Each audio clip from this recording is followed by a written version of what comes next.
sick to your stomach, you vomit, you just can't move. And sometimes they last up to 3 days.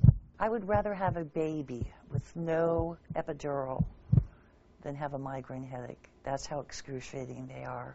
Excruciating headaches. Dina Farron says she's had them nearly every day for the past 7 years. You can't live like that.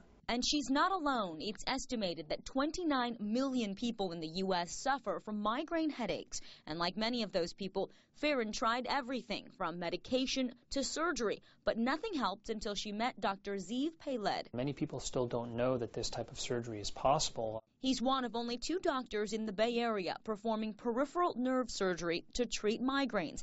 He says migraines are sometimes caused by the pinching of nerves at trigger points.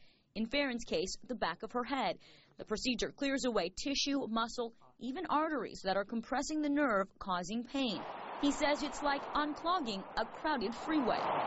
You basically just create a bigger space so that the nerve is no longer pinched as you move your head back and forth or up and down.